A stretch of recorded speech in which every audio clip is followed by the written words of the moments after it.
Welcome to Branding Room Only, the podcast where your personal brand gets a front row seat. I'm Paula Edgar, and if you're here, it's because you know your brand isn't just about what you do. It's about how people experience you. In each episode, you'll hear stories, strategies, and lessons from leaders and influencers who built their brands and made their mark. And I'll share the tools you need to do the same. Let's go.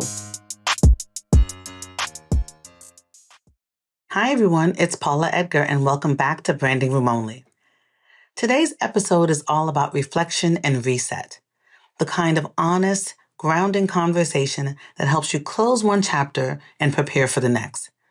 And I want to begin with something I think we all experience, but don't always talk about. The difference between the year you thought you'd have and the year you actually lived. Most of us start a year with a certain picture in our minds. The goals, the plans, the feelings we expect to carry with us. You might have told yourself, this is my year of strategy, or this is my year of visibility, or this is the year of reset and rest. And you know I do this every year. And every year, life, in all its complexity, shows up. Some things go beautifully, and some things fall apart. New responsibilities appear out of nowhere. Unexpected opportunities open. And suddenly you're navigating realities you didn't plan for. The gap between the year you envisioned and the year you lived isn't about failure. It is about information. It tells you what mattered most, what stretched you, what surprised you, and of course, what shaped you. This is where I want you to be gentle with yourself, because the year you actually had is revealing. It shows you how you respond when you're tired, how you adapt when plans shift, what you prioritize when things get messy, and what you're capable of when you're challenged in ways you didn't expect. Hello? There's also a lot of invisible work happening underneath the surface. The boundaries you set, the bravery it took to say no, the times you kept going even when nobody saw the effort.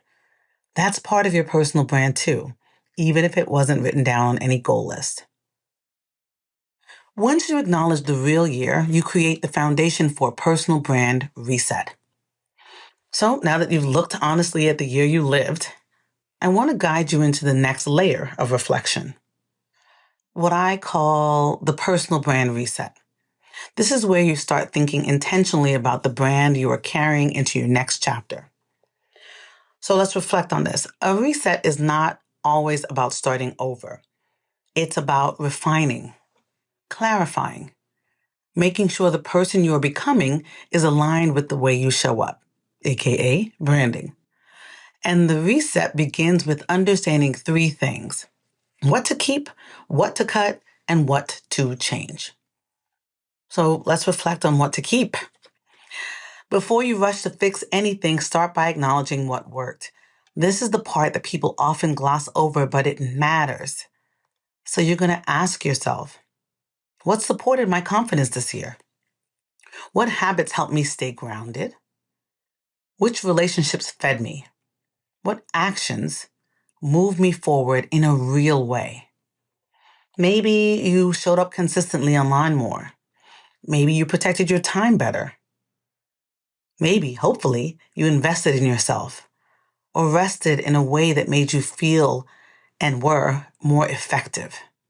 These, my friends, are not small things. In fact, they're great evidences of your growth. And what you keep becomes the foundation of your personal brand for the year ahead. So let's think about that. Next, it's what to cut. Let's talk about what needs to go. And remember, cutting isn't always about failure. It's about alignment. So I want you to think right now, what drained you or who? What distracted you or who? Where did you say yes when you really wanted to say no? And why? What responsibilities are you holding that don't belong to you anymore? That's a big one. And what narratives about yourself have expired, but you're still carrying them around? You might be releasing people pleasing. You might be, and hopefully, releasing perfection. You might be releasing commitments that no longer reflect who you are or what you want. I hope that that's the case.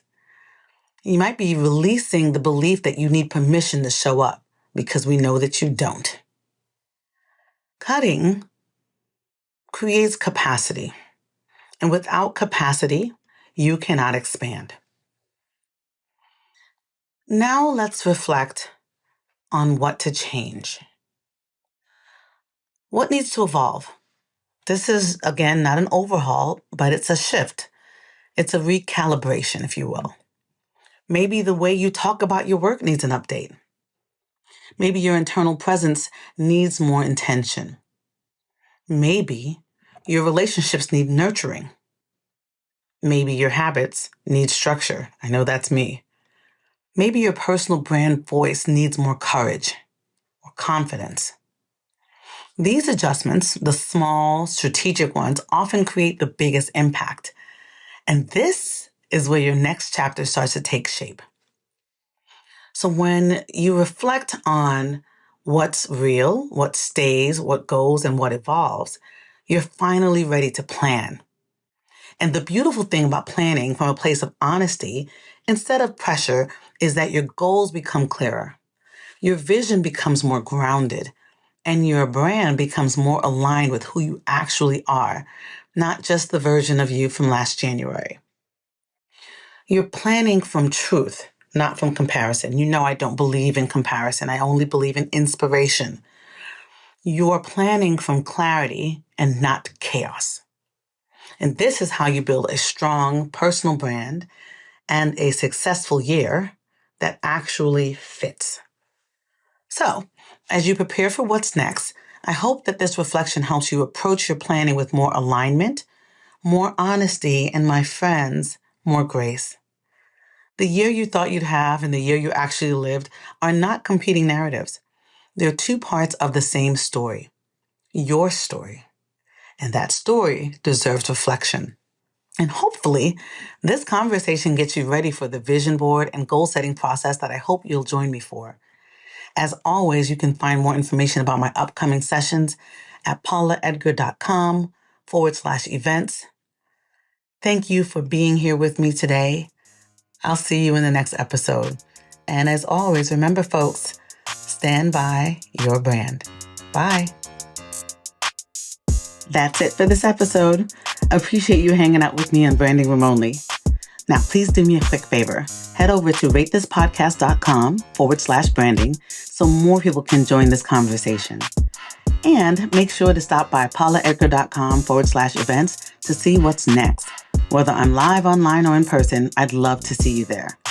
See you next time in the Branding Room. And until then, stand tall, shine bright, and always stand by your brand.